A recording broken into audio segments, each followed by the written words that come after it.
Hi Lee, you okay? What's happening, Dan? How You we all doing? right? Okay. Yeah, I'm good, mate. You? Good stuff, yeah, all good. How you coping with the lockdown and stuff in the family? Yeah, it's all right, mate. It's all right. It's getting obviously a bit long now, isn't it? But I think it's for us, obviously with three kids, it's trying to keep them entertained. Yeah, Do you know? that's it. Yeah, same for me. I So mean, I've got two. it's one of them, mate. Yeah. Mm, yeah, it's a tough one. And obviously, the older they are, it's easier to explain. But I mean, we've both got young kids. I mean, my youngest is 4, and it's hard for him to establish what's happening.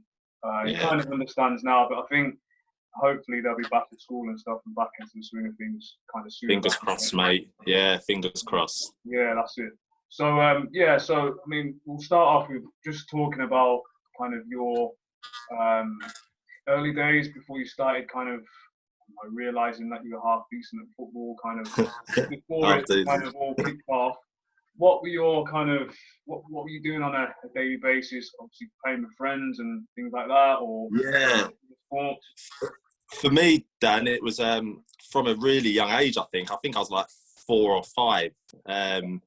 Having an older brother who's 2 years older than me allowed me kind of to join in with his teams when he was like in his under 7s and things like that. And, you know, I probably just went along and started joining in and things and realising that I love football. As I obviously grew older in that sense, you know, and in my own little teams when I joined, realising that, you know, I was pretty good. And then you go to school, obviously in your local school, and you're probably one of the best in your year. And it started like that really. And I suppose you don't really know, you don't think how good you are compared to other people around. You're just in your own little bubble, aren't you? And that's it. And your school, and that's it. That's all you know. And I suppose until the ages start getting older, and then you start going into playing against other sort of schools and all those things, I think that's when you tend to realise then, you know, individually, and probably other people start to realise, oh wow, he's good. He's quite good around the whole of his area. So that's how I remember sort of my early days, if you like, coming up through the grassroots game, and just nothing else mattered basically. It was all football. As per normal, really. I mean, so obviously you're obviously the best in and around your area with your friends and school friends and whatever else. And then did that lead on to, from playing Sunday League, were you playing for your county or? Yeah, I think trying to remember now. I mean, I think what it was a bit different to today, wasn't it? You know, like now it's obviously, you know, under 9s and they're in academies, aren't they? And they can't play for no one else. So yeah, especially when I was younger, it was, you know, you played for your local team, and then you could also play for a professional club as well, which you normally did in 4 teams. Yeah, you could do everything, couldn't you? And there was no Yeah. like, oh, you know, you're exclusively to one team. So Yeah. it probably made it a little bit better in a way that, you know, you didn't have to ever choose. It was just you joined as many teams as you wanted. And the downside to it, obviously, then is even we played 11 aside. Then there was no 5-a-side or 7-a-side. So you imagine the amount of strain you're probably putting through your body without even knowing it. Yeah. Even at a young age, you know, because that's all you knew. But I think it was when you kind of got to. I remember I was playing for a team called Parkfield, and I remember after the game, my dad coming to me and saying, "Oh, Watford scouts been there today and want you to go on a Monday night and all that." And I thought it was amazing, going to join Watford, which was my local team for where I was, and you know, going to that training and just being a little bit in awe because you didn't know anyone. You didn't really, you know. I think I was playing a year above as well, so you're going in with older kids, and just me thinking I'll just go there and try and fit in a little bit. That's what I remember thinking, and then. Obviously, the more you go into that, then the more you think, oh, actually, I'm one of the better ones here. And it just went from there. Then I think it's not till you get to like year 7, year 8, when you go to secondary schools, that you start playing like district and county football. Playing against other secondary schools around the area where there's obviously all the best kids in the schools. And I remember for me personally realising that, hearing things from other schools saying, oh, they've got that, this school's got that, Lee Canoville, and you know, those kind of comments you hear. And then I remember thinking, oh wow, like let's get to play against our school because of me, and those kind of things. And that's how I remember. At the time, it's just all normal. I mean, you'd probably be the same then, obviously. So it's just normal, wasn't it? That was how it was. And it weren't until I look back now and I think, oh wow, yeah, you know, you're spoken about around your area. That's exactly what I always say to like my wife, and not so much my kids because they don't really understand, but literally what you said there, word for word, was exactly the same as me. And I remember going into games, kind of not necessarily Sunday league, school games as well, and kind of people saying, "Oh, they've got Danny Thomas playing, and they've also got X, Y, and Z playing," and you just take it with a pinch of salt, because at that age, what, 8, 9, 10, it's just you're going out and you're playing with your mates, and you just enjoy it really. You just want to score goals, and that's it, wasn't it? And that's all it was. You want to score goals, you want your team to win. Yeah. And I just remember it being very very just enjoyable, and more, I think, because everyone was in the same team. No one was talking about, oh, this academy's watching me, or that, and players might leave, and although it was, so when you played like a cup game, or you played in, it was a league game or anything, it meant so much. And it was, it's been taken away a little bit now, I think, with the academies, but I understand they're producing now the players that maybe back in our day wasn't produced. You look at some of the youngsters coming through now in the England setup, it's frightening, isn't it? But yeah, I always remember having good times back then, where it was just all very local. You're not going to play all these teams up, from me down London, not going to play all these teams up north or anything. It was all around your area, and that was it. Until, obviously, as we know, we got older, and then as you get better and older, you start realising what's out there nationally then, don't you? So exactly. So then leading up to kind of the FA National School, now, for those who don't know, the FA National School is now defunct, just because all teams now have got academies. So back in the day, there used to be a place called Lillishall, which is in Shropshire, and obviously that's where we met at the age of 14. And to get into Lillishall, you basically classed as one of the best 16, 17 in the country at that time, from the age of 14 to 16. And I can't remember how long the trial process was. Probably about a year, was it? Yeah. About a year. So it's quite long. Yeah, I think so. Yeah, and it's probably, 1 or 2 trials per month. And it's basically, you started off with nationals, so everyone in the country, and then you whittled down to your area that you're kind of living in. So mine was Warwickshire, yours was obviously down south somewhere. And then from there, you kind of whittles down, you get to the last 30, and that's when you're invited to the actual Lillishall base. And then you have your trials, and then they whittle it down again to 16 or 17. So you're basically classed as the best 16, 17 in the country. And again, like I said, it was prior to the academy systems that are now integrated in every single football team out there. So obviously you got into Lillishall, and so did I. And what did it feel like when you got that letter through the door saying you got in? I had mixed emotions, Dan. I weren't like, I still, even when I got that letter, I didn't think I was going to go. Really? And that was my thinking all the way through. I'll be honest. Like, I was having this conversation actually with Mum and Dad the other day. Because I was explaining it to my eldest son. He's 12 now, and I'm saying, in 2 years, I left home. But, when I was talking to him, I think it's unbelievable when I look at him thinking in 2 years, if he was the same, he'd be leaving home. So, but I always remember going to the trials and just thinking, I'm just going to see how far I get.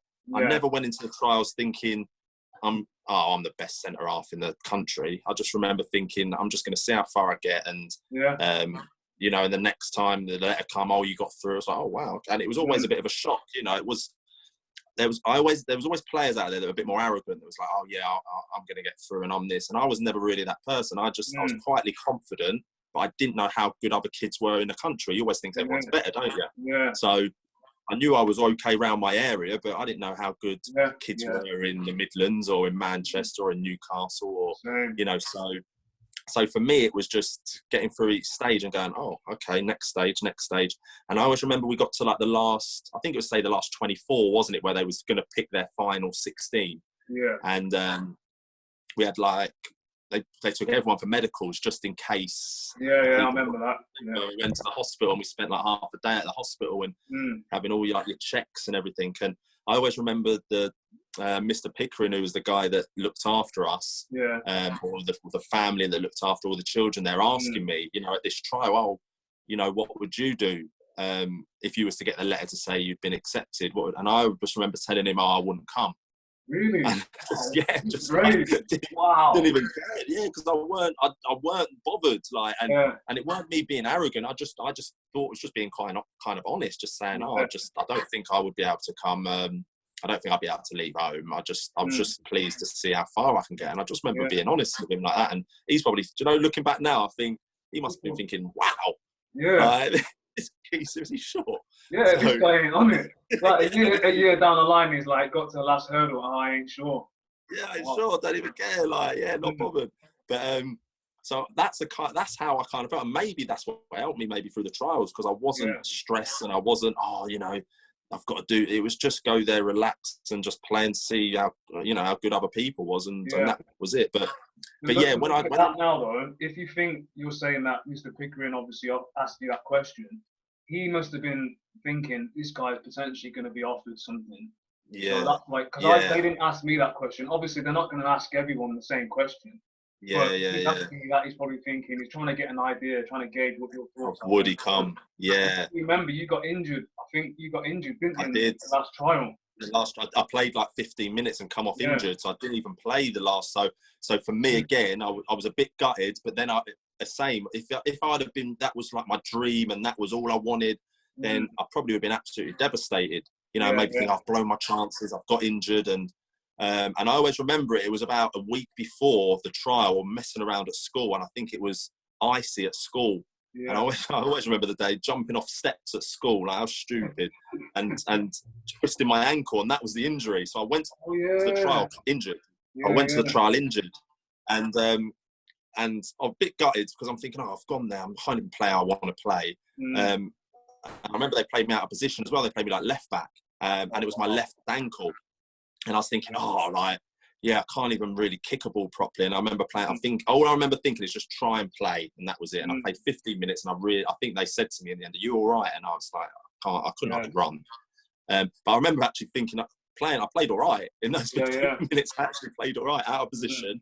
But I just thought then I wasn't going to get in anyway. I think that was maybe it. Like, I've gone to the last trial, I'm injured. When the letter came through, I was kind of a little bit shocked and a little bit then, okay, now this is real. You know what I mean? Now you've got to make a decision.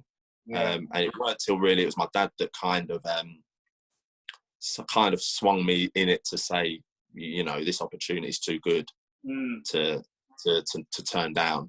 And I've never regretted it anyway. I don't know if you have, Dan, but I've never regretted going there, leaving home at 14, 2 years. I loved every minute of it when I look back now. Yeah, to be fair, I mean, I got my letter. I was in bed and my mum came in my room and said, I think the letter's here. I don't know if she'd read it or not, but she kind of seemed happy when she gave me the letter. And like I said, I was half asleep, read the letter, got in, and I just put the letter back in the envelope and went back to sleep. That was just me as it, like, I mean, in some ways I'm like that now, but I was just like that back in the day anyway, purely because I knew my ability, but like you said, initially I knew I'd probably get through the early stages just because it's more so localised to where I was living.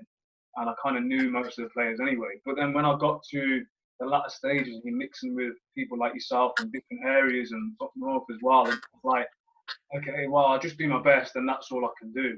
And then I got to the last trial and I kind of got halfway through that and I was thinking, it's actually going all right. And if you remember, I used to be a striker. Still small. I'm 5'7" now, slight build. And they just said, because you had to give 2 positions, and my second position was, I think I said left field, and they put me like left wing for most of the trial. And then I think it was the last quarter of one of the games, they said go up front, and I scored, and I did all right. And I remember walking back to the dressing room thinking, I was happy because I was thinking, I can't really do any more. You've done well. Yeah, you done well. All right, I'm happy. I just want to go home now because I think we spent like 3 days there or something for the last trial. Yeah, it's long, wasn't it? Yeah, it's long. And that was it. And I just wanted to go home and see my mates and that and family and whatever else. And then, the letter came. And then obviously leaving home, I mean, what was it? The summer holiday before we had to go. So I went on holiday for 6 weeks. We used to go on holiday for 4, 5, 6 weeks abroad and stuff. And I came back and I had a couple of days at home and I was thinking, I haven't had much time to see my friends and that. And because then you're leaving. Yeah. So anyway, left and obviously 2 years there. And we were playing, I mean, for me, literally, when I went to Lillishore, I was actually in the 16 or 17, I think we had, for whatever reason. We had one morning where, And I remember just looking around in training thinking, this is a different level. Because I used to just play off the cuff, because I was not necessarily a street baller, but just kicking around. And even when I was playing at Nottingham Forest at the time, I was still just playing off the cuff because I was rapid and I just get the ball Yeah. and run past people and score and whatever. I didn't really know much about the game. I didn't know about runs to make. I didn't know about like hold up play and how to show the ball and things like that. So when I'm seeing like, because in our age group we had like Francis Beckham, Scott Parker, and people like that, and I just thought they know Quality players, yeah. and I was like, Yeah. I feel out of place, but I thought I need to like kind of raise my game just because these guys, they know what they're doing. They weren't as fast as me. I mean, Franny Jeffers was fast. He was faster than me. And that was another thing I had to contend with. I was always used to being the fastest. And then I went there and I was like, third. Everyone's rapid, yeah. Yeah, and I was just like, what is this? And everyone was like, twice my size, most of them were. I mean, me and Mickey Lyons were the smallest, probably weren't even 5 foot at that point. And then coming up against you, who was obviously stronger, as quick as me at that point, probably. And then again, just what were you, 6 foot or something at that age? It's ridiculous. Yeah, I was probably already torn lanky, wasn't I? That's like, and always obviously one of the tallest in my group, even at school, and but that was the same as me really. Playing at the back, I could afford to not even be in good positions because I used to just run back and get the ball back. That's it. Yeah. You know what I mean? Even if someone was through on goal, I always thought I'll get back at them.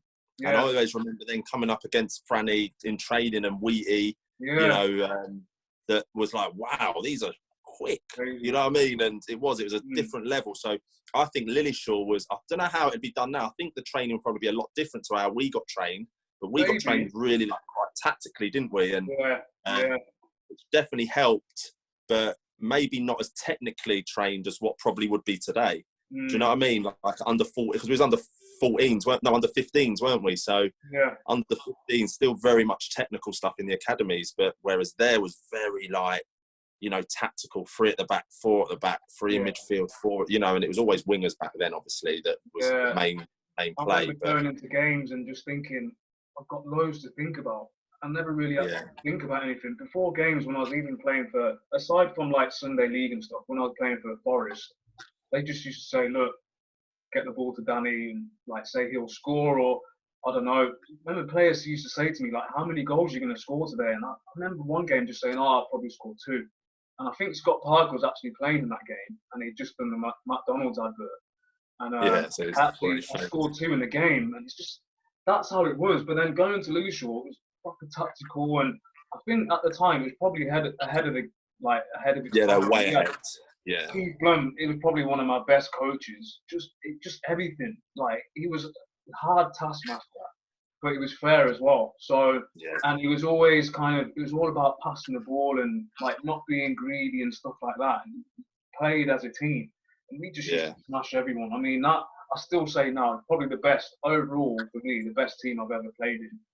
100%. It was right when you like used to destroy training, the facilities, obviously the food we used to eat. We used to train every day. So if you bear in mind, the clubs we were playing against weren't training every day. So we, from that perspective, we were already ahead of them anyway. But for those who don't know, we used to play like Man United, Man City. I remember playing Rangers, Liverpool, basically all the top clubs. And they'd come to our place and we'd go to theirs. And it was just no fear. We'd just go in and just smash it. And if you bear in mind as well, we used to rotate the team like every week. No matter how well you were playing, you could play this week and then next week you'd probably play one half or whatever, just because you needed to give everyone a fair crack of the whip. And no matter who was playing, we'd always win like 3 or 4 nil. It was just ridiculous, weren't it? Yeah, it was. I mean, to play for that, you imagine obviously being on the other side of that and going up again. I was playing Lillyshaw, you'd be like, oh, jeez. Do you know what I mean? Can you imagine? Because obviously we were known as the, if you like, the best at the time in the country, and in someone's eyes. You know, everyone's got different opinions, but I think we had that many good players. It was, you could afford for 3 or 4 not to be really on it because the others were that good. You'd win the game. Yeah. Do you know what I mean? It was one of them, wasn't it? Where. And then I think there was only one game where we got beat. I think we got beat by Everton away. And I remember that, like, that was because they were always strong anyway, Always Everton. decent, yeah. Yeah, always big and strong. And they would some clubs would play a few year above us, wouldn't they? You know, to try and compete a bit more. So That's good, I always remember that game being tough. But Mm. anyone else that came, especially like came to us at our Game home over. ground, yeah, it was already one of them, wasn't it? It was the idea of coming there. We were so used to just walking down to those pitches, and that's it. That long walk, that was about what, a mile walk. Knackered before you even get to the pitches, but along the way, it's a nice scenic view and stuff. So I reckon people used to get sucked in by that. Yeah, see that and think, oh, this is nice. Oh, this. And suddenly we come and it's bang, bang, bang, bang. You know what I mean? And everyone's on it. On and then boots from Sumo. Speciality. Game over. Game over. It was good times, and obviously we had to go to a normal school as well. So we still obviously we weren't being homeschooled. We just literally caught the bus to a normal school, and then the bus would pick us up obviously at the end of the school day. So we were still obviously being educated, and they were kind of pretty stringent on that. We had obviously a room that we used to go in and study and stuff like that. So it was all different, but obviously once we got round to kind of the way we used to go about doing stuff on a daily basis, it was kind of okay. And the two years kind of went fast. I mean, I remember being there and a few times where I was kind of thinking, bit homesick and that, yeah. But then obviously one of the boys would just come in and you just have banter and that, and then before you know it, you've forgotten about it. But it was brilliant. It was brilliant. I loved it. And then just so people know, the year above us, because there was always 2 years, the seniors and the juniors. And like I said, in our year, we had the likes of Scott Parker, who obviously went on to do successful things within the game. Francis Jeffers, Alan Smith, who obviously played for Newcastle United as well, in England. And then the year above, we had Wes Brown, Michael Owen, again. They were frightening, weren't they? The year above, they were frightening. I don't think they even got beat, did they? Yeah, over 2 years. And then the year below us, when they left, we became the seniors, and then the juniors joined, and the likes of obviously Joe Cole was there. Again, he was. I've never seen anything like him before. No, phenomenal. He's probably the best player I've played with. I say play with. We used to train with them sometimes, and sometimes they'd play in our games as well. So he was just on a different level, skill wise. Yeah. Again, he was another one. I think him and Michael Owen were on a different level. You know, when we went there and our seniors, and you see Michael Owen, you just see it just seemed too easy for him. Yeah. You know, when he's playing those games and he'd be scoring 3, 4, 5 goals, it just looked too easy in his own age. He needed to play 2 years above himself. Yeah, and the same with Wes Brown as well, because Brown, too easy at the back. But with Michael Owen, it was a case of, like, after the game, you speak to the seniors, how many did you score and did you win? And if they said, like, Michael scored 2, it's like, what, only 2? Yeah, only 2. Only 2. Wow. Like most of the times he was scoring 4, 5, and he was just crazy. But I mean, their whole team was ridiculous. Yeah, they had Michael Ball, didn't they? Michael Ball, where's John Harley, Kenny Lumb. Yeah. They had ridiculous. They had a ridiculous team. Yeah. But Michael Owen was massive for them. If he played, they're gonna score goals anyway, and then you win the game normally, didn't you? Yeah. Now again, Wes Brown at the back and him up front. Exactly. But obviously, when you're at Lillishall, from the outside looking in, you'd assume that, okay, we're the best, 14 to 16-year-olds within the country. And obviously, rightly so at the time. But you're still at a young age. People are still developing. Again, I was tiny, still small now. There was players who were kind of a lot taller than me, stronger, weren't as quick necessarily. So people had different kind of levels of ability, even though we were kind of top level in the country at that particular time. But like I said, from the outside looking in, people would assume that you'd all make it and you'd all be kind of playing in the Premier League, playing abroad in the top league in whatever country you're in and stuff. And again, it doesn't really work. I always had a set of players, 4 or 5, who I thought definitely going to go on and have a career in the game. I'm not even talking about playing in the Premier League. I'm talking about having a career. Having a career, which people don't realise. Yeah, and some of them didn't. Some of them didn't even get to reserve level. And it just goes to show kind of the level we were at. And then obviously coming out of Lillishall, and then you're in the big wide world and you're training with everyone else who's in your age group. And then obviously certain things can happen outside of football that can dictate what happens for the rest of your life. But at the same time, again, things can happen within the football fraternity in your club that can maybe have an adverse effect on your career going forward. So obviously, when you left Lillishall, again, you were signed to Arsenal, and then you went to Arsenal. How did you feel about obviously like the first few days joining a new club and stuff? Again, I thought, because we had the different stages, and I took it as how we was really in the trial.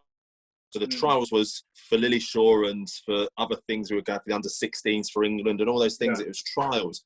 And when I went to Arsenal, it was kind of that again for me. It was my first few days I was with the youth team. Then it was pushed up into the reserves, so I was only 16. So probably by September, October, I was training with the reserves and playing in with the youth team on a Saturday, but in with the reserves in the midweek.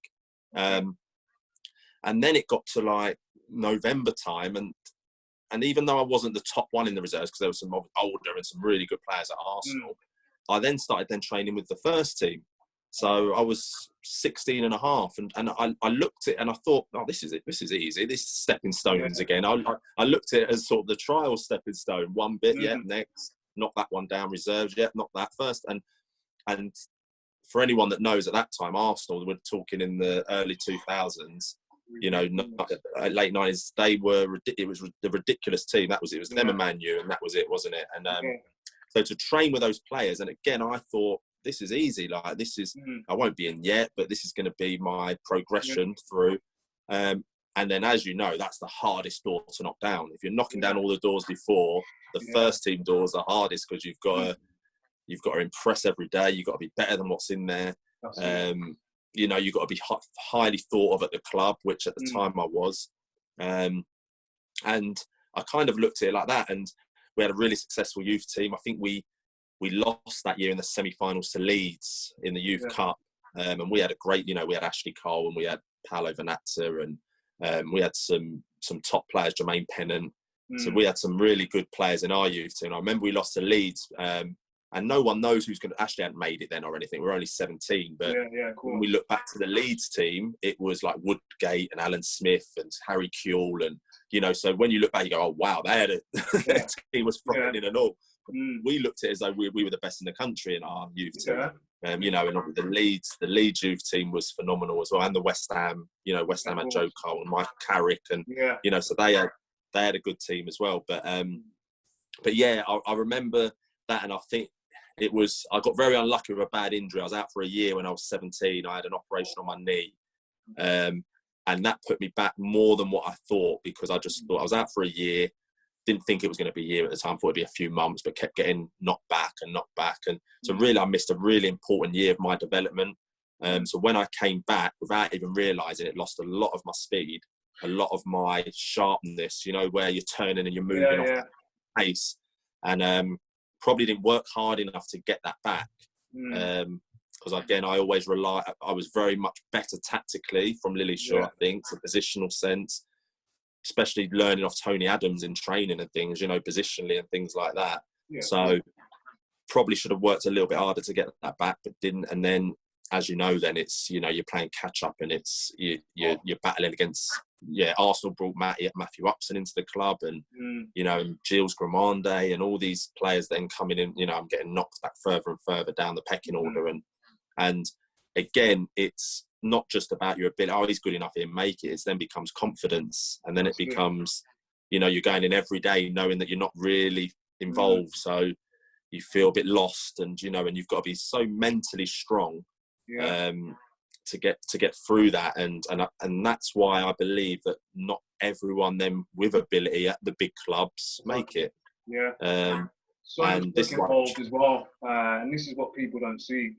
A lot of it's timing. You need a lot of luck, and obviously the obvious ability and things like character. And you have to bear in mind, you're still young, 16, 17 at that age. You're still young. You're nowhere near a man yet. No. And you're experiencing things outside the game. You're going out a little bit. You're hanging around with your mates a bit more. You got some more time on your hands, because now it's not just school and homework. You're training and finishing. I remember the training ground. Just staying behind, training, having some lunch, staying behind and playing table tennis at the training ground. And then before it's like 2:30, and then you just go home. Yeah. Or another kit and you do a weight session. You know, and that's your day. It's crazy when you think back now. That's your, you know, that's your day. It's madness, isn't it? Yeah. And you know, going to watch the first team play and all that, and it's brilliant. But you've got to be so mentally tough to have the knockbacks and come through it. And that's why I respect some of these top players that, you know, it hasn't just been hunky dory for them. You know, they've had to probably take some big knocks, and come through it and come out the other side. So fair play to some of these big players. Because people just think it's easy, and it ain't. It's so tough, and that's why you see. I mean, again, from the outside looking in, people will look at certain players and think like he or she or whatever used to be amazing, and then what's happened then? Like, where is he now? Oh, he's playing for this team, and it's like they just don't understand. I remember like when I left, similar scenario to you in terms of like what you just said. I don't know if you remember when I left Lillishall, I was injured. So I was injured for the last 2 or 3 months, and that was the first major injury I'd had. And like you, it always used to take me 6 or 7 games to get back to the swing of things. And that was 6 or 7 games after training to get to match fitness. And then obviously building your match fitness up. So, and I was always a winger, so it was always tough, obviously up and down and trying to do what I normally used to do skill-wise and whatever else. So I left Lillishall, went to Forest, and then I was injured. So my first ever pre-season, I was just watching everyone else do the pre-season whilst getting treatment. So when I became fit, in inverted commas, and able to train, I was playing another, 3 or 4, 5, 6, 7 weeks catch-up just to get to the level of the other players. So I was always playing catch-up, and then it kind of, things happened from there on going forward anyway. But in terms of like, obviously, your development when you were at Arsenal, like you said, you were injured and whatever else, then you're playing catch-up, and then obviously that team was amazing anyway, because you had like Vieira was there, Petit, and that whole squad was just ridiculous.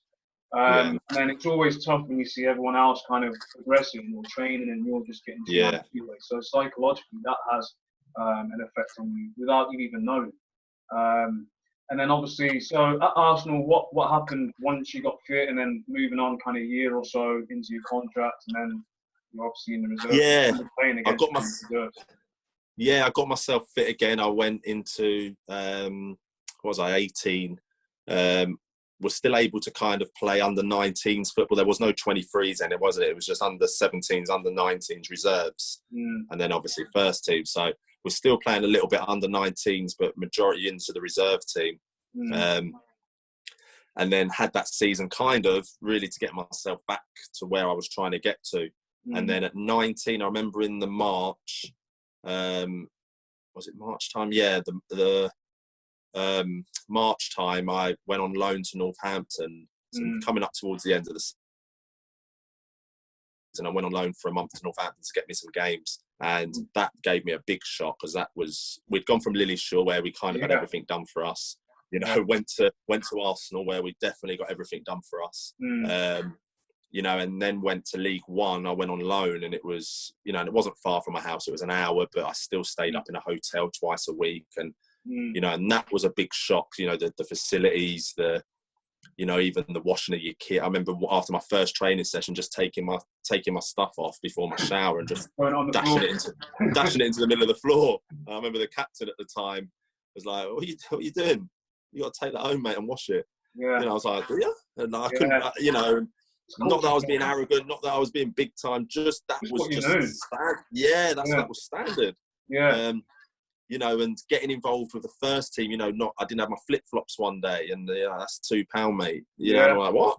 You know, and all that. So it opened my eyes massively, which I think helped me. And then from that, I kind of kicked on a little bit at Arsenal then. I went back and I kind of kicked on a bit. And then the following season, I remember coming back to pre-season, like really ready and sharp. And then I made my debut at 19 in the November.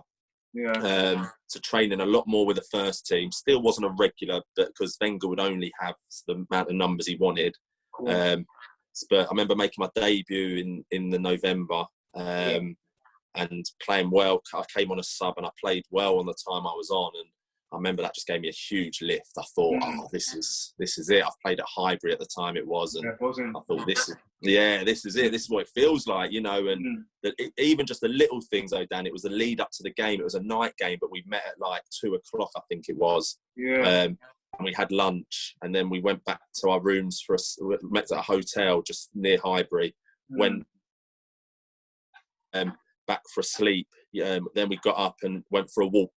Then we went and had pre-match, you know, and so all that, it wasn't just turning up for the game, it was all that experience I'd never had before. And, you know, getting to the ground on the coach and, you know, getting yourself, I remember my shirt hanging up, you know, I didn't even know what my squad number was there. My squad number at the time was number 40.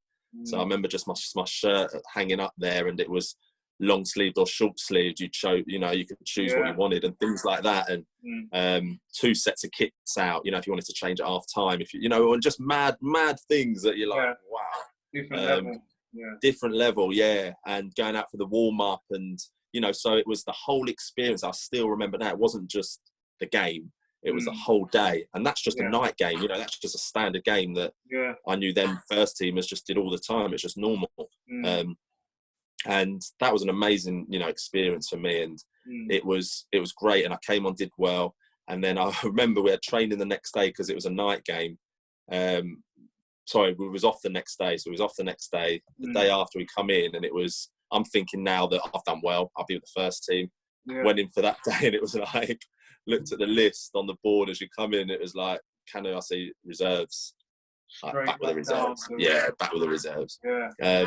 But it was a bit. I was like, oh, what?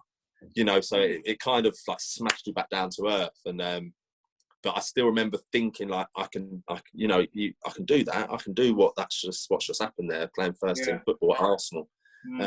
But again, you to break that door down, you know, you have to train to an exceptional standard. Every day, you've got to be every day, every game. You've got to be ridiculous, you know. And I don't think at that time I was that. You know what I mean? Like when I look back at some players that came in, you know, they were, you know, Henri when he first came in wasn't great when he first came in. Before, but you could see the standard of him, you know. And then they would bring in, you know, some other players. Obviously, Ashley Cole was breaking through, and when he went and trained with the first team, he was phenomenal. No one could get past him. Really? And I remember him up against like Lundberg and Parler, the right wingers, and they just couldn't. He could deal with them all. So you look where I went in, and I'm playing against like Bergkamp and Henri and Perez, getting absolutely rinsed. Do you know what I mean? Like, so, and not that I was expected to probably deal with them, but Ashley Cole was dealing with those first teams. You know what I mean? And so that's the difference. When you look back, you think, wow, if you're going to go into that team, you've got to be able to deal with the players you're training with. Basically, down running, because there's not many managers or teams that will give you like a second, third, or fourth chance unless they know that there's something there, and it's like it could be going through a growth spurt, and they think, okay, well, he's like Bambi on ice now, but in a month's time he won't be. He's going to be this. We're going to work with him on this and this and this and this. Yeah, so you know, you've got to go into that first team squad and smash it to pieces, really, if you're going to have any chance of coming involved with it. And that's tough to do, especially if you're a centre back playing against the strikers that were there in training. It's tough. I remember when I made my debut for Leicester in the Premier League. This is under Martin O'Neill in 1999, so obviously a long time ago.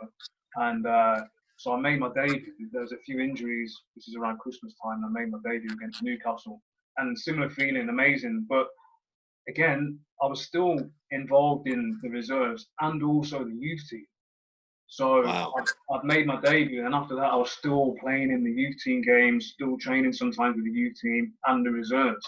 So, but again, I still went on to make further appearances while still involved in the youth team. So, from a psychological point of view, it was like, okay, well, I've made my debut for the first team. I'm training with the first team. Everyone's kind of hyping me up and stuff. I took it with a pinch of salt anyway.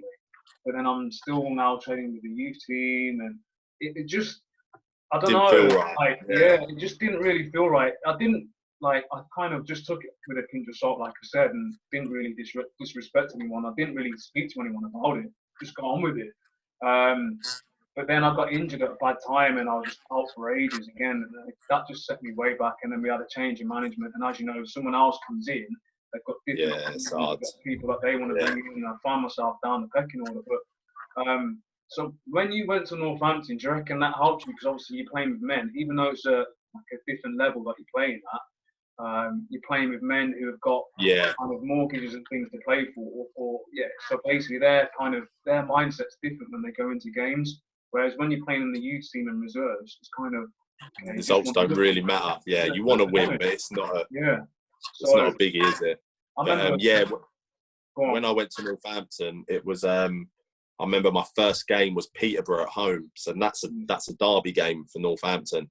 Yeah. So that was my debut for them. So I remember, and I only went there on the Thursday. So I went there on the Thursday. I trained Thursday, met the team, stayed overnight, trained on the Friday, and then obviously the game the next day. And I remember being so nervous because I was stupidly, because I was in the local hotel, I'm reading just the papers, and you're in your room bored. The papers are big enough, and I don't know no different. I don't know Northampton Peterborough, really. I didn't know how big it'd be, and I'm looking at thinking it's Arsenal Tottenham. That's a derby. That's all I knew, really. You know what I mean? And but there's Bill, and I'm like, geez, and I'm starting right back, and it's and they're talking about their left winger being their danger man and all that. I'm like, oh God, my debut. Like I'm 19, I think I was 18 at the time, and I'm thinking, wow.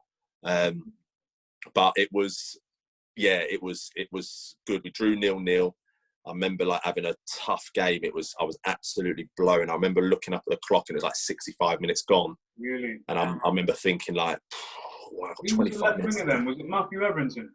No, it was. I think he might have just left then. He might have just gone to Tottenham. Okay. It was a guy called David Farrell, who was an old.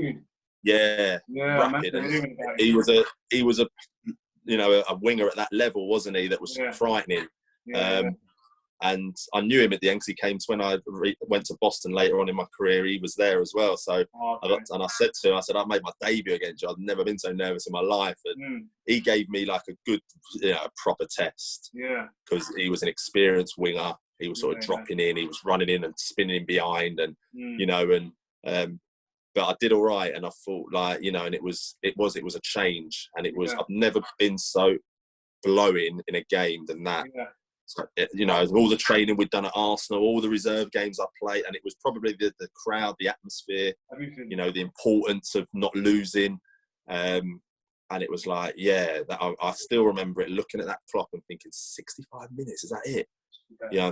And thinking, am I going to get through this? And then he's saying he's not, David Farrell's not giving you any breather. Every time he got the ball, he was running it to me every time, and tough, yeah. It was but it was, again, for my development and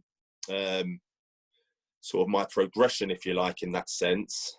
It was good for me. That was a really good test. It made me grow up very quickly. That's it. So, I mean, similar to me, I went from Leicester to Bournemouth, and at the time, Leicester were in the Prem, and Bournemouth were in, I think, League One, but they were always a passing team, so I did my research before signing, and I went down there with the mindset, okay, well, I know I can play, so surely I'll be able to fit in, not thinking that these players, even though some of them were kind of the same age or younger, made loads of appearances in the first team, so they're used to playing at that level against men, and I remember, first few training sessions, it was kind of okay, and then made my debut for Bournemouth, came off the bench, and I think one of the games, I think it was against Wickham, one of their experienced centre midfielders, who was, I think, their captain at the time, I received the ball, my back was towards him, and I was used to having a lot of time on the ball coming from the youth team and reserves and whatever, you get more time on the ball. Took a touch, and he's just charged through the back of me, and it weren't even a foul, but when you're falling over and your hands normally quickly fall, he hit me with that much force that my head hit the floor first. My head hit the floor. I didn't have time to put my hands out, and I was like, "What is this?" I looked at the ref, and the ref was just like, "Play on." Yeah, that's it. Welcome, mate. Welcome to League One. Yeah. Wow. And although the level was decent, and the teams more or less, most of them were passing teams anyway that we'd play against, it was just different because it was just relentless. There was no rest or anything. There was no rest of it. That's what I remember, no rest in the game. It was just tough. But so obviously you played for Arsenal, then went on loan to Northampton, then obviously you played for different teams at a lower level, so like Torquay, Boston, which obviously I was there when you played.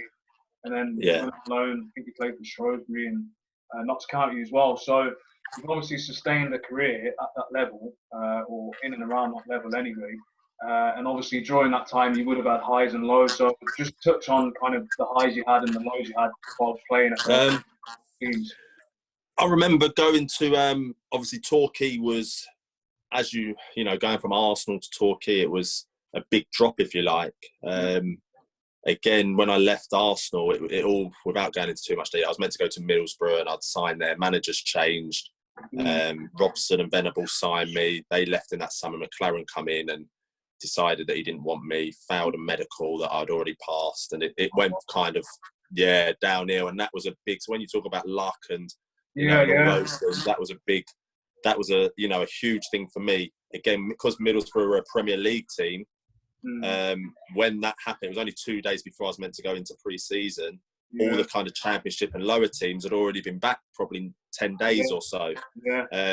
So to get another Premier League team was always going to be difficult. So started then, you know, ringing round and went on loans then to QPR and Watford, clubs, managers that I kind of knew me, you know, from my time at Arsenal.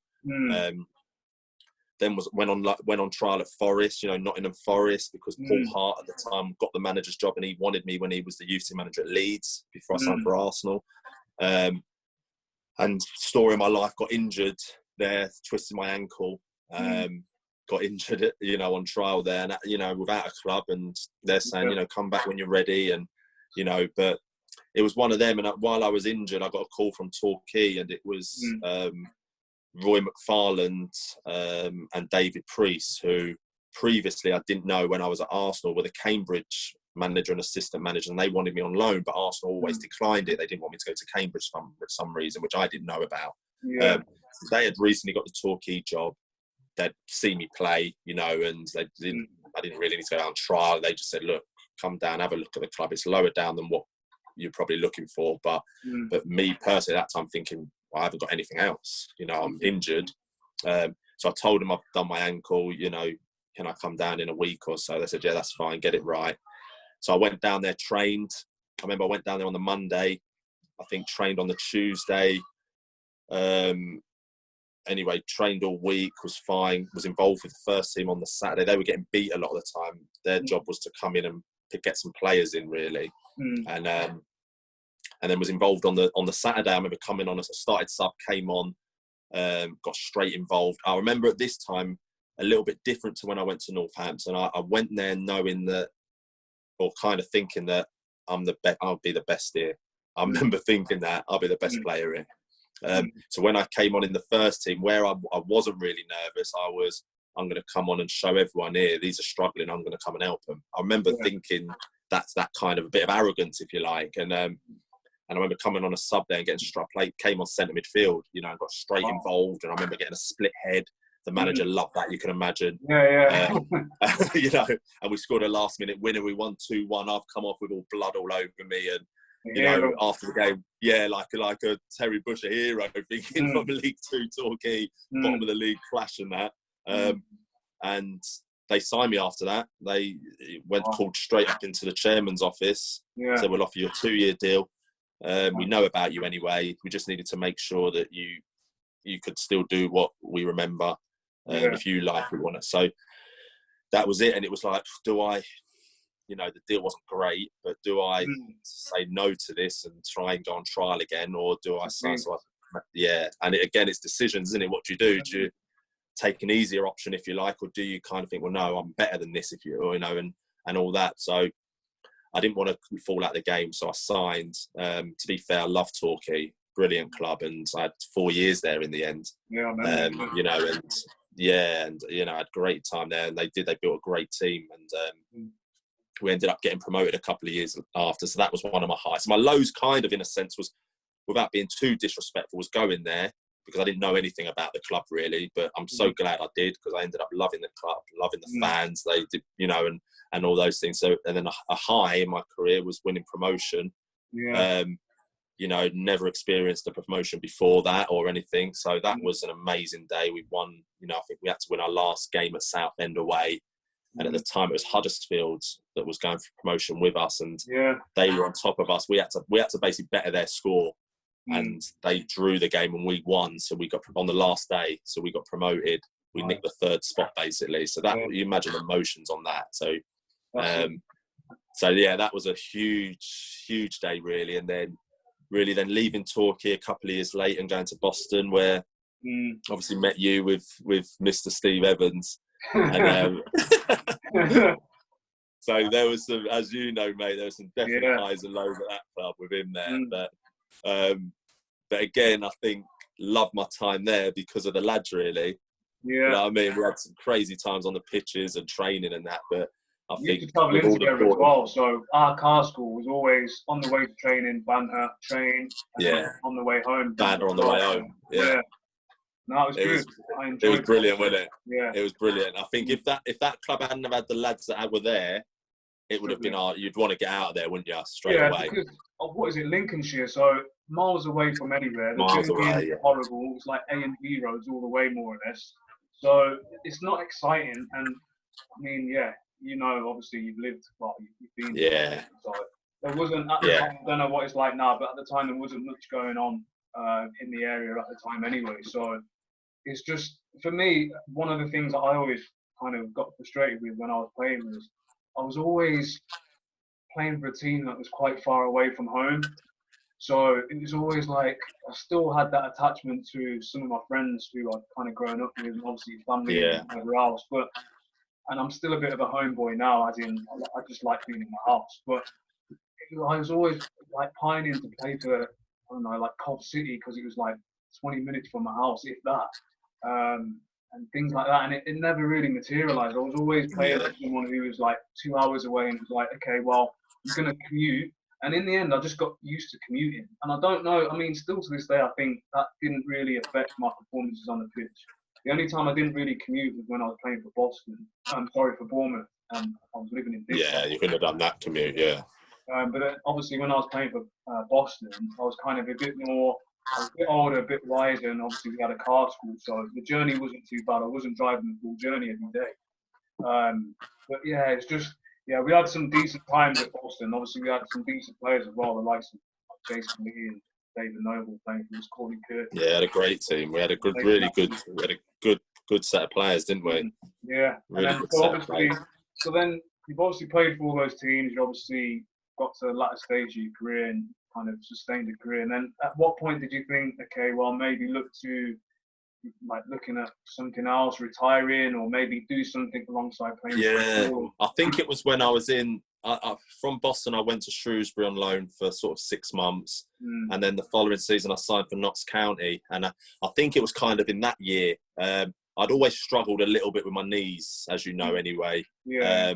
You know, especially from that early operation, and it was always something I struggled with in training, and then the game. Probably never went into one game where I felt 100% fresh and fit.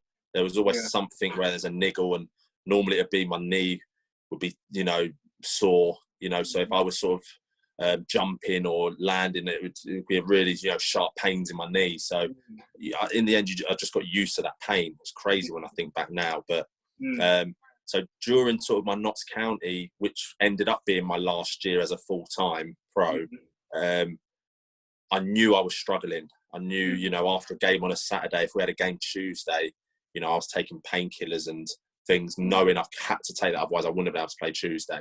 If I played on a Saturday and we didn't have a game midweek, I know I probably wouldn't train Monday or Tuesday. And I wasn't at that age as well. I wasn't, if you like, good enough to be able to just to miss training. I needed to keep sharp and keep fresh and keep, So I struggled in that sense, and I think that's where mentally I started to think now, how much longer can I sustain doing this, really, and stay at that level, if you like, because it's still, as you know, even League One, League Two, it was you had to be physically fit, didn't you? You couldn't just turn up and roll up and play well. You had to graft and put the work in, and so I knew I was going to be coming to the end in that sense.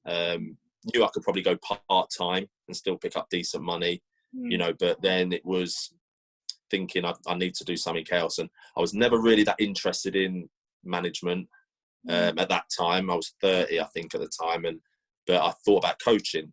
I thought I'd probably like coaching, maybe the younger ones. I always thought I could do a youth team, or wouldn't be really interested in the first team. I thought I could really do a youth team and help young players, you know, and give them maybe the experiences as we spoke about today, really, and give them my experiences and maybe the mistakes I made, and, you know, and all those things, and mentally give them that mental side of things rather than just, oh, you're a good player and that's it, you know, give them the other side. So, and it wasn't till then when after Notts County, I went back to Boston as a player part-time, and ended up getting then the becoming a player manager there, because our managers at the time got the Grimsby job. So got the players managers. Then Jason Lee came in with me, and we got the full-time manager's job the following year. So I was still playing. At the time, I thought it was great. You know, I was really enjoying it. But again, when I look back, I think, yeah, I didn't enjoy that managing. You know, I knew from that point that I'd never be a manager again. But I enjoyed the coaching side. I enjoyed doing the sessions. You know, and that's where then I decided that I was going to do my own coaching school for children, you know, not for 16 above, you know, for kids who might not be able to kick a ball yet, or, you know, are good, they're 8 and they're just coming on the journey like I was all them years ago. And then that's where I built up the business that I've got now. It wasn't a business that I thought about back then that was going to be what it is now, really. It kind of, as the things have gone on, it's just evolved into other things as well. But I always remember thinking back, knowing I don't want to be a manager, so I'm not interested in going to apply for jobs. I like coaching, but I don't really like coaching at that level, because, again, it's all about still winning. I wanted to coach either still maybe I was thinking youth team, or and then, like I did, I set up my own coaching school where anyone could come. And that's where I kind of knew. So I knew really at the right time, if you like. It wasn't I got to the end and that was it, which happens to a lot of players. You know, a bad injury happens, or, you know, loss of form, can't get a club, you know, or, you know, and those things. I kind of knew that I was on my way, and that was from the injuries that I'd had previously. So your transition then was kind of in your control. So from that perspective, because I know for me, because it was my choice to retire, it made my transition a lot easier. Like you said, if it was a case of, right, overnight, you're not going to play again because you've got a knee injury or whatever, it would have been slightly different, because, again, it's out of your control. And also, you've got the mindset that maybe I could have played longer if it wasn't for this injury. So for you, obviously, you said you were still like kind of playing, and then you kind of transitioned into doing your coaching company. So from that perspective, you're always kind of in control. So did that make it easier for you? I think so, yeah, because I was still able to play at a decent level part-time. So again, it wasn't where I got an injury and that was it, you know, where it's happened to a couple of my mates where they physically can't play, even though ability-wise they could, but they physically can't. I physically had to drop down a couple of levels because I couldn't sustain everyday training. But I could still train to a decent standard and then play. So to go to Boston at the time, we got promoted, I think, in our first year. So we was in, I forget the names of the divisions, to be fair, Dan, but the one below, like the Conference North it was. So I went at that level. And again, because I went down to that level, a bit similar from when I went maybe from Arsenal to Torquay, I went down to that level and knew that I would always train hard.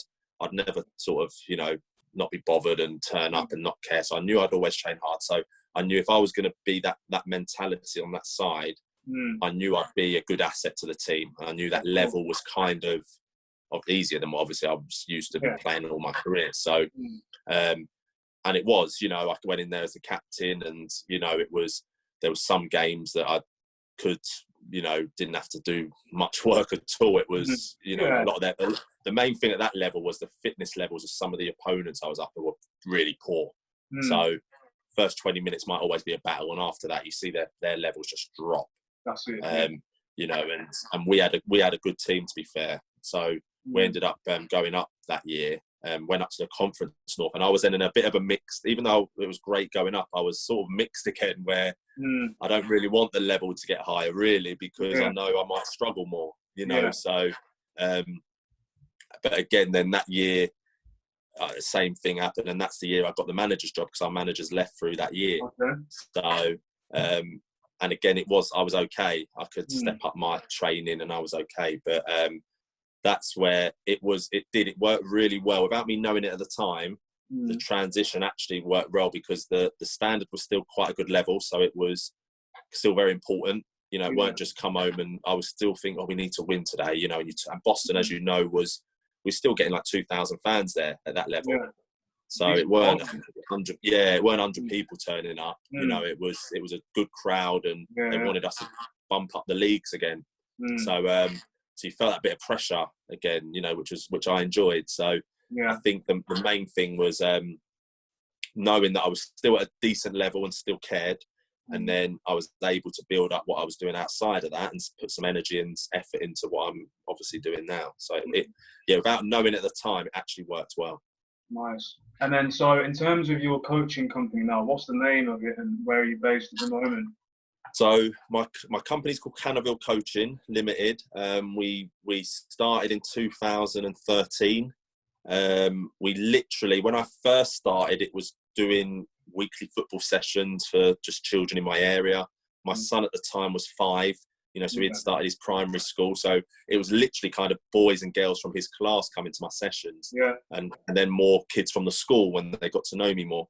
So it started like that, and then I eventually started getting into some schools, doing some after-school football clubs, and then some lunch clubs, and then what it was, kind of after doing probably a year of that, one of the schools that I was in asked me whether I'd start maybe mentoring this young boy that was struggling sort of in class, and his behaviour wasn't great, and you know, all the typical kind of things of a young boy that maybe he didn't have a male role model at home. Okay. So he was rude to his mum at home, brought that into school, all these kind of things. So in my football sessions, he was good as gold, which I thought he was just normal. I didn't know he had these issues, obviously, at the time.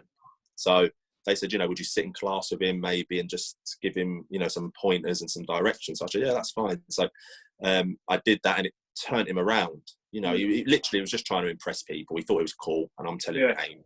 You know, and he's listening to me. I was an ex-pro. The season before, I was at Notts County. You know, he could Google me. He was like, you know, so when I'm telling him, it was real for him. You could see it was real, and I'm giving him my time and my efforts, and I'm helping him. I'm saying, but you got to help me. Do you know what I mean? I'm not here just to be here and that's it. I'm looking to make sure you're doing better things and choices. So it worked so well. That's good, the school was so pleased, you know, in that sense. So I started them working with more children. And it was so rewarding for me. Whereas I enjoyed the football sessions in schools, but it wasn't something that I had a real passion for, you know, because some of the kids loved it, some of the class didn't want to do it. You know, so I spent most of my time trying to get the ones who didn't want to do it to enjoy it. Whereas this was a one-to-one mentoring someone. The rewards from it was amazing. They're listening to you like everything because they're interested in football. A lot of the boys and girls I was working with. So straight away, there's a connection already. Yeah, the connection straight away. I was in Nottingham School, so I'd just previously finished at Notts County. You know, so it worked really, really well. And that's how it kind of started for what our company does more now. So now we've over the years, we've made up a kind of a bespoke mentoring program, which involves collecting all data for the work that we're doing. So the schools get a lot of data and they see progress reports. We work with children throughout the schools. We're in now 33 schools now in Nottinghamshire and Derbyshire. So it just built hugely. And it's gone. So we still do our football sides, we still do our after school things, but that's our main bulk now of what we do. So it's built hugely over the last 5 years. And on top of that, our company, we still do our like Easter camps and summer camps, football camps in different areas around Nottingham. We run 2 of Notts County's development centres. So we have near about 150 children that come to that on a weekly basis. So we've got different kind of branches, if you like, to the business, but our main thing is our mentoring in schools. When schools are not in, obviously, then we do our holiday camps, and then during the school season, we also run our weekly football sessions as well. So that's good, man. So you've got a lot of things going on. And again, you've got to obviously manage that with family life, and obviously we all know how hard that is. Work-life balance. But In terms of expansion, because obviously you said it happened quite fast, was most of that through word of mouth, or did you have to go and source business? And if so, how did you go about sourcing business?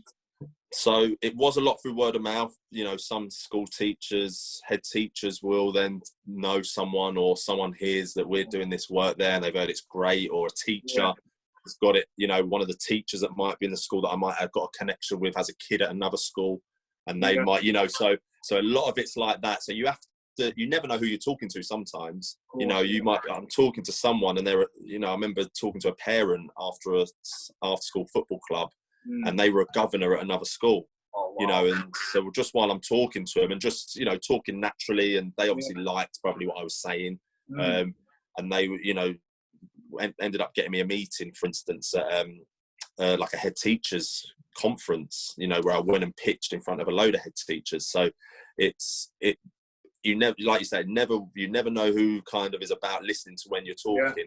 The main thing for me though was I set up my own charity 2.5 years ago, and that was purely to, probably about 4 years ago, a lot of funding went in schools. So the government cut a load of funding for sport, and what that meant for the schools is some things like our services didn't, you know, thought, you know, as good as it is, you know, we might have to cut some bits here, and we was one of those things. Not all the schools, but some of the schools were in, and that's when I thought, well, if they're fighting, the only thing that's stopping it is financial things. So I'd already met this other person that's the co-founder of my charity now through other channels, and we came together and said, and I gave him my thing, said, look, this is what I want to do. I don't want schools to have an excuse that they can't afford it. What if we can set up a charity where our charity can help financially support schools through this program? So he was all on board. I said, look, we'll try and get some footballers to face it. So we had Chris Cohen involved at that time, was Nottingham Forest captain. We had Romain Pennant's involved, that I know from my Arsenal days. We had Ben Osborne at the time, who was a Nottingham Forest player, now at Sheffield United. So we had some good names involved within our charity. Jason Lee, as you know, Big Jace was involved to help. So it took us a year to go through all the paperwork and to go to the charity commission, and we finally got our charity number. And that's what's made us go to kind of another level, because we've been able to go to schools and say, this is the program, this is the success we have, this is all what we do. It was this price 3 years ago, now we're doing it for this price because our charity is going to help fund. And they're like, wow. You know, and that's it. And so that's why we've been able to go to 30 plus, and I mean, we're obviously, times have hit us hard now, but we was already meant to go into another 6 schools starting this week after Easter, you know, new schools. So we would have been up to 39 schools now. So we're looking to go. There, though, isn't it? Still, it's just a matter of kind of. Oh yeah, you know, ready for us to go back in September, or if it's hopefully earlier in June, brilliant. But once the schools are back, we're looking to go into 50, 60, 70 schools and expand out. So it's been good, mate. I've been really pleased with it, and it's because I know it works. You know, we're not going to affect every child, but we're going to, you know, if we're working with 10 children in a school day and we can affect 2 or 3 of those to a really good standard, we're pleased. So basically, you've got that formula now, and it's not, you can't, it's basically foolproof, isn't it? So from school to school, it's going to be the same. Over time, you're naturally going to evolve depending on what the circumstances are. So and it doesn't matter what area. We're going to some really tough areas, you know, where the kids might need them, the behaviour might be a little bit worse, the respect and manners might be a little bit worse. Then we can go into some, say, nicer areas, if you like, and same issues, you know, but just from different backgrounds, you know, where some of the other areas are in where their confidence and self-esteem might be really low, you know, and our job is there to get them confident, to get them asking more questions, to get them to make eye contact when they're talking to people, you know, instead of sort of shying away. It's all those things in our young children that we're trying to help, and it's all to do with the mental state of the child. So yeah, it's good, mate. It's doing well. And then you've obviously got a decent team who are working with you, as in coaches that you employ to do a lot of the stuff. We've got 7 full-time coaches now. I've got a lady in the office that, you know, is kind of like she's like she does everything basically. She's brilliant. Yeah. She knows the charity side, she knows the business side, she knows all the lads, she knows, so she's been a massive help. She's been with me 2.5 years now. And she's been amazing. So she's been able to take a lot of pressure off me to get things done, and have the dialect with the schools, where I've been able to go out and make sure I'm meeting new schools and keep the relationship strong. Cool. So we've got a really good base of people, and we're looking to now, once we go back to normal, if you like, we're looking to go again. That sounds really exciting, and obviously because I know you personally, it makes me kind of not proud, but it's obviously pleasing that I know someone kind of played the game. I've known you since I was 14, and 14, mate. Yeah, 39 now. So we've known each other for years. So yeah, and obviously for me, it's kind of okay. So when you were playing football, did you have, aside from GCSEs, did you have any qualifications, business know-how, or cement you, or just you go into what you're doing now, or was it just kind of you just not fell into it, but you just kind of learned the ropes as you went along? Yeah, for me, going into the coaching, like you would have done, we'd done it when we were young, but I know I didn't really take much notice when I was 18 doing my coaching badges, because you think you're going to be a player, don't you? So that's it. So I remember doing that. Had the opportunity. You didn't? No, because I was in and around the first team by that stage. And everyone else in my peer group were going to college. They said to me, "You don't need to go because you've already signed your pro contract." And so from that perspective, I'm thinking, okay, well, fine. I just did my football. But yeah, sorry, carry on. Yeah, no, I mean, it didn't make much difference. I don't think none of the lads, at that age, you're not really interested in coaching, are you? You just think you're playing and that's it. But you want to make it. you're going to make it, and you won't need that till later on. But really, with the business side, because the coaching, I kind of, as playing the game, and I knew I could talk to people, and I knew I'd kind of that sense of it. So I thought coaching would always be okay for me. The business side, it was literally learning as I went along. I always remember saying to someone that was a successful businessman, I need to go a business course, and I need to make sure, he's like, why? He says, guaranteed the things you're already doing will just be on that course. So I was already knowing, how to do invoices and how to, work out certain things within the business, and business dialect that I was having with people that I was already comfortable with, but you always think, I haven't grown up doing it, so I maybe need to learn it. So don't get me wrong, since then I've done like a business level 3 course, just to get me knowing different bits on things that have come up that I wasn't sure of. But it literally has been, for me, learning as I've gone along, and sometimes blagging it, Dan, where I'm saying to some people, like, they're saying things to me and I'm blagging it. I have to go away and understand. I know what you mean. Like, really, you don't, like, I know it, and that's it. And then I'm thinking, oh, right, that's what they meant. And next time I think, right, for next time I know I can know what I'm talking about a little bit more. But I always advice I'd give to anyone is, if you're likable and you're approachable, and you listen to what people are saying, no matter who you are in business, you've got a chance in doing what you want to do. And I think, I've met so many people that kind of want to work with us a little bit more now, and I will know within 1 minute whether I'm going to work with that person or not. Just purely from their, I don't really care about their qualifications, if you like, or what they've got on paper, or, especially if they're working what we do. If you could be a UEFA A coach and have all the mentoring qualifications in the world, but if you can't talk to people and communicate with people, you might as well throw that in the bin. Exactly. Do you know what I mean? So for me, that's what I learned as I've got more involved, where, don't get me wrong, knowledge is everything. If you know what you're talking about and you've got the other side, then you're there.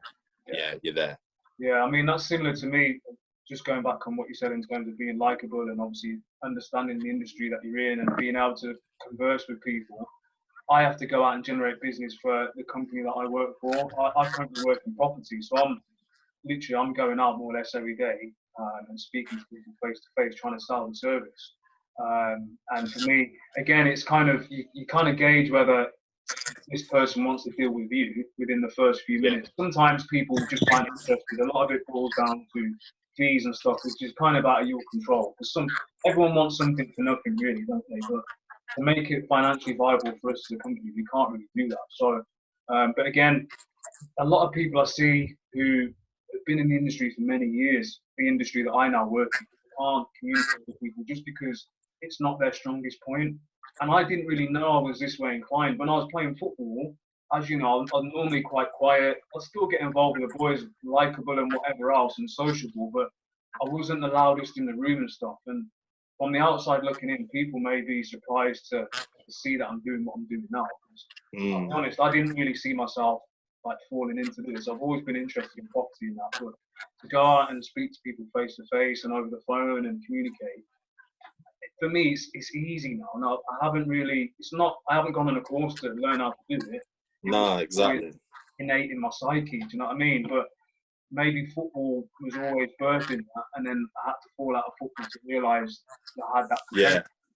And I think, do you not think as well, maybe your experience you had within football, going to different teams, leaving home at 14, do you know what I mean? Like having to deal with different managers, different coaches. So you're having to, without even knowing it, you're having to put yourselves into uncomfortable positions all the time. All the time. Yeah. And I say this a lot in the office, and I say to people who I work with, you have to remember I come from a football background, so I'm used to like the crowd chanting horrible things to me, managers shouting in my face, arguments with teammates and things like that, as well as what you said, leaving home at an early age, maybe playing for one team for 2 years and then moving to a different part of the country and going there. Different team, yeah. So and speaking to different people, different teammates and whatever else, and you have to bond and stuff.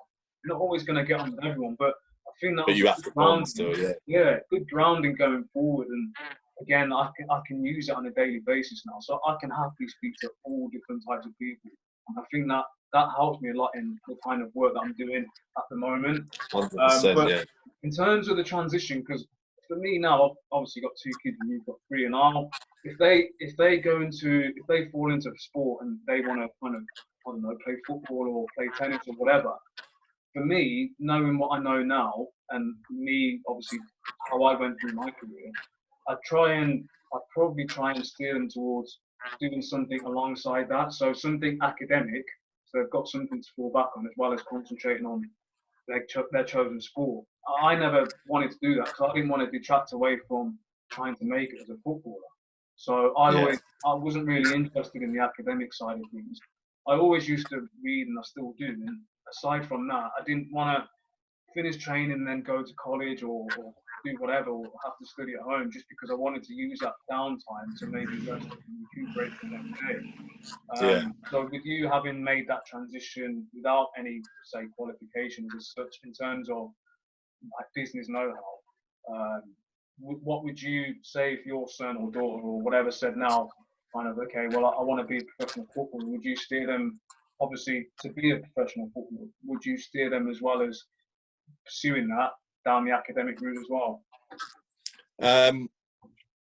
What I've said to, because my 12-year-old, he's in Notts County, he's in the academy, and he's decent. He's a good player already. You can tell. Whether he makes it or not, who knows? Because as you know, there's so many elements that come involved as they get older. But all I've said to him is, this is what it takes if you want to do it. You're telling me you want to do it. You want to be you want to be a pro. This is the sacrifice. This is what it takes. If you want to do it, then I'll support you in everything whatever you need. I'll support you to do it. If you've got doubts, then you need to then make sure that you put every single bit of effort into something else you might want to do. If you're not sure, then you do your best in everything you got. So what he knows is I'm quite harsh on him and my youngest, but he's only 7, so my daughter's only 3. So really with my 12-year-old at the minute, where he understands it a bit more, is everything's hard work. So he has to do well at school. He has to try his best. I was saying to him, you're not gonna be brilliant at everything. It might be that you don't get science, or you don't get geography that much, or you don't get maths, or you don't, but you still got to try. You got to make sure you try everything you do. But if your passion is football, which mine was, and you're going to be more of a footballer than an accountant, or or more than a scientist, Yeah. and that's the dream you want, then this is the pathway, if you like, or this is the things you need to make sure you're doing to try and get there. So I wouldn't discourage him from being a footballer just because it's hard. I will help him, but he needs to understand that it's the toughest profession to get into. Yeah. And just as if you wanted to be a doctor, you wouldn't discourage any of your kids if they wanted to be, but you would help them, wouldn't you? You would put them into uni, you would pay for them to do so. I would do the same with him as football.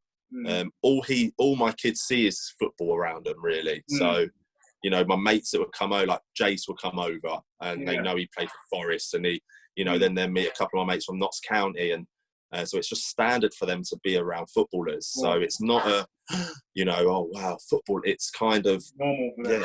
That's I want to do that, and it's for them it's kind of normal. Yeah. So yeah, I'm very much encourage them to do it. If my middle son wants to do something different, then I'd encourage him. But I'm very much into every kid having something that they want to push towards. Because if they don't, and they get to 14, 15, 16, and they've got kind of no interest or a little bit of interest in different things, I feel that's when they can go off and do certain things they shouldn't be doing. Do you know what I mean? Yeah. It's easier for them to be swayed into doing other things. Yeah, because they haven't got anything that they're really passionate about. So I'm happy that especially my eldest, is football. He's passionate and he wants to do it. So I know when he gets to 14, 15, that hopefully if that passion's still there, it's going to keep him on the right track to do it. Now, if he doesn't make it, he doesn't make it, but at least he's had a go. Like if my daughter wants to be a footballer as well, or she wants to be a gymnast, or if she's got that passion still at 13, 14, 15, then I'm pleased, because again, she's got something that in the night time you want to do. Like you said, when you got in from football, you don't want to do anything else because you want to relax for the next day. So you're already thinking about the next day for your passion. Do you know what I mean? Yeah. And I think kids need to understand that as well, that that's what they need to be doing if they've got it. Some kids haven't got a passion in anything. Exactly. And, you know, that's when it can become quite difficult, I reckon. Yeah. Okay. And then, so, I mean, that's good advice anyway. Going forward, in terms of obviously the businesses and obviously yourself personally, where can people find you on social media, and you've got a website for your business? Yeah, so my Canoville coaching, we're on Facebook and Twitter and Instagram. If they just type in Canoville Coaching Limited, Ltd, they'll find it. Our website's canovillecoaching.com. Also my charity, which are on all the social medias, called Brighter Futures Through Sport. Okay. So on Instagram and Twitter, it's BFTS, Brighter Futures Through Sport, so BFTS. And on Facebook, it's just Brighter Futures Through Sport. So there are, you know, my two businesses, if you like. I have got another business starting up in London, which is the same as what we're doing in Nottingham with the mentoring. But that's kind of just getting started, and that's called the DBA project. And that's on Instagram as well. But yeah, it's if people want to go and have a look at what we do, then please do, you know. And if any parents out there that got kids that live locally and want to come to our things, then obviously please do. It'd be amazing to see everyone. Brilliant. Well, cheers for your time, Canners. Obviously, hope everything goes well with businesses going forward. And you, mate. Stay safe in this current climate. And we'll obviously speak soon. Yeah. Dan, nice one, mate. Say hello to everyone for me. No worries. See you soon. Mate. Bye.